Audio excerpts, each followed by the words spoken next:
संस्कृत के वर्ण विचार या वर्णमाला टॉपिक के हम क्वेश्चन कर रहे थे, जिसमें से हमने 36 क्वेश्चन कर लिए। आज हम करेंगे कुछ 57 तक क्वेश्चन करेंगे, यानी वर्णमाला से संबंधित हम 80 क्वेश्चन करेंगे। और ये पार्ट 2 है। क्वेश्चन नंबर 37 से हम शुरू करते हैं। 36 हम पार्ट फर्स्ट के अंदर कर चुके हैं। अच्छः कथयन्ते, मतलब अच्छः कथयन्ते, अच्छः क्या है, किसे कहते हैं?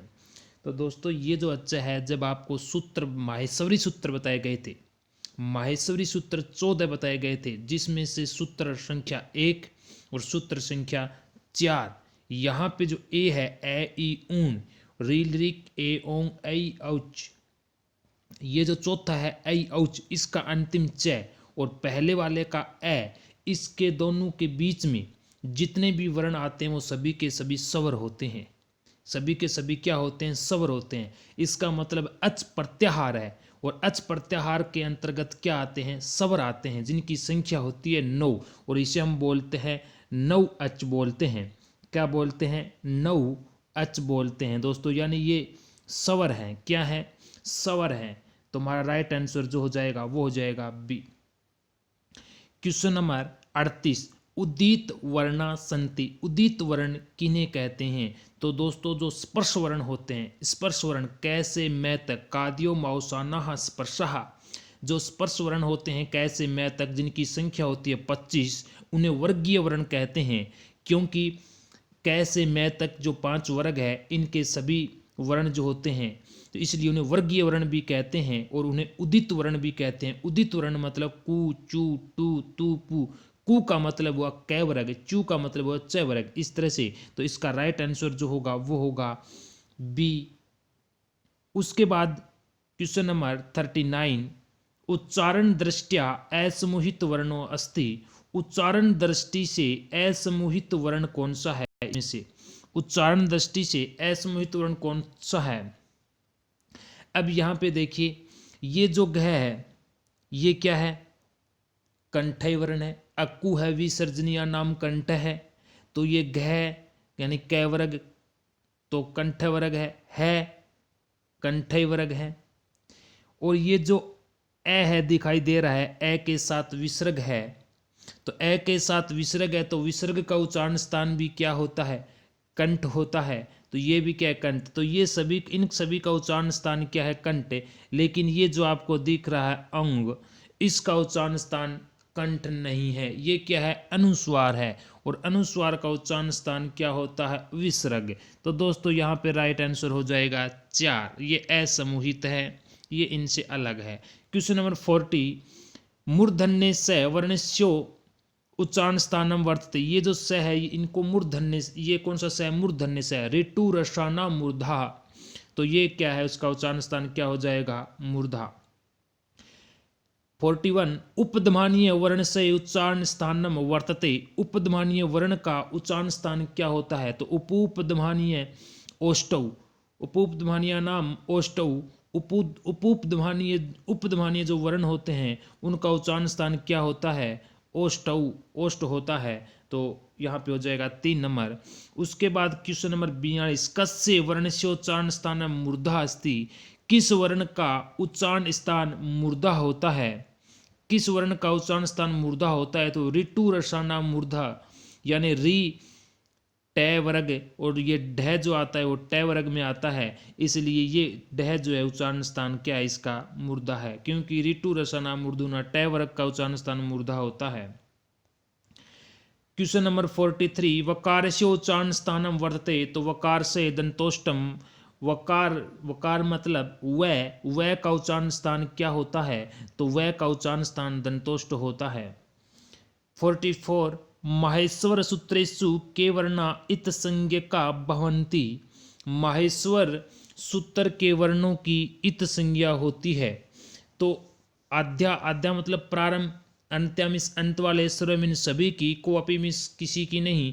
तो जो अंतिम वर्ण होता है, जैसे प्रथम सूत्र है ए ई उ णे, तो णे की यहाँ पे इत संज्ञा हुई है, तो अंतिम वर्ण की इत संज्ञा होती है, इसलिए राइट आंसर हो जाएगा इसका अंत्यः।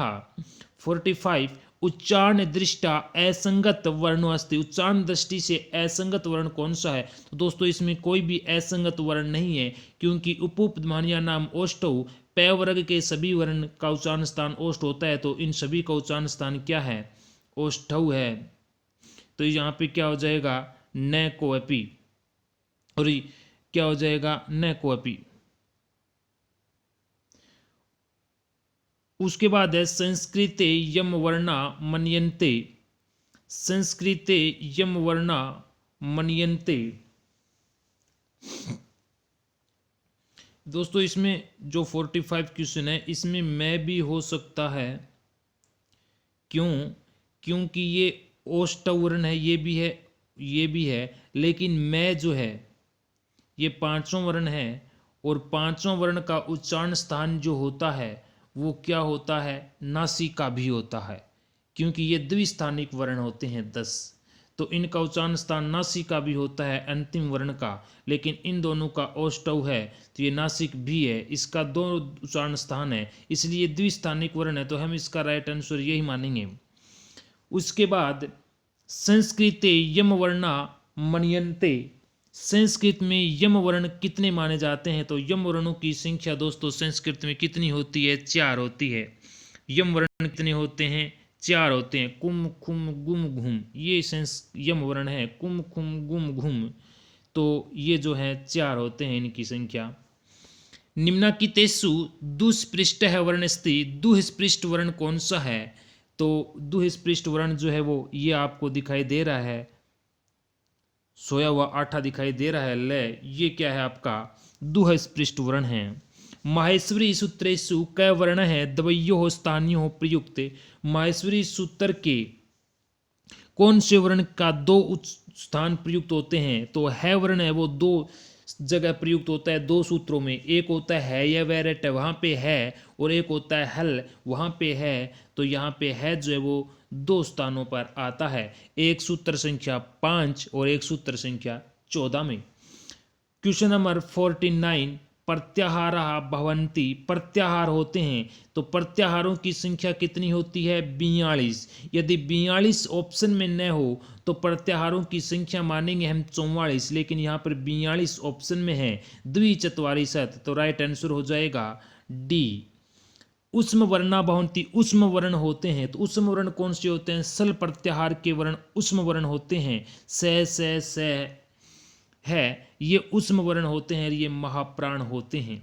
उष्म वर्ण क्या होते हैं? महाप्राण। अंतस्थ वर्ण अल्प प्राण होते हैं, और उष्म वर्ण होते हैं वो महाप्राण होते हैं। महाप्राण में कौन से आते हैं? दूसरा, महाप्राण में कौन सा आता है? दूसरा और चौथा, प्रत्येक वर्ग का दूसरा चौथा वर्ण, और इसके अलावा से है, ये आते हैं, तो उष्म वर्ण से है, ये होते हैं, इसलिए महाप्राण। 51, णय वर्ण से उच्चारण स्थानम वर्तते, णय वर्ण का उच्चारण स्थान होता है, तो णय वर्ण 5वां है, और 5वें वर्ण का उच्चारण स्थान क्या होता है? नासिका होता है। र वर्णो अस्ति, र वर्ण होता है, तो ऋतु रसानाम मूर्धन्य, र वर्ण जो होता है वो क्या होता है? मूर्धन्य होता है, तो 52 के अंदर क्या हो जाएगा? मूर्धन्य। ये 53 क्वेश्चन, 53 नंबर क्वेश्चन, अर्धविसर्ग क, अर्धविसर्ग है, ये आपको जो चिन्ह दिखाई दे रहा है इस तरह का, ये क्या है? अर्धविसर्ग है, तो अर्धविसर्ग क, अर्धविसर्ग ख, अन्यो हो वर्ण्यो हो उच्चारण स्थानम वर्ते, अर्धविसर्ग क और अर्धविसर्ग ख का उच्चारण स्थान क्या होता है? तो जिह्वा मूलम, क्या होता है? उच्चारण स्थान जिह्वा मूलम होता है। और ये जो वर्ण होते हैं इनको पूछ लिया आपको, यदि ये प्रश्न ऐसे आता कि अर्धविसर्ग क और अर्धविसर्ग ख का उच्चारण कौन से वर्ण है, यानी वर्ण कौन से हैं, तो जिह्वा मूलीय वर्ण है ये, और उच्चारण स्थान पूछ लिया है, यहाँ पे पूछा गया उच्चारण स्थान, तो उच्चारण स्थान जो है वो जिह्वा मूलम है, और ये वर्ण जिह्वा मूलीय वर्ण है। अर्धविसर्ग प और अर्धविसर्ग फ वर्णाभ्याम संज्ञा अस्ति, तो ये उपध्मानीय वर्ण है। उच्चारण स्थानानि कति भवन्ति, उच्चारण स्थान कितने होते हैं? तो उच्चारण स्थान 8 होते हैं।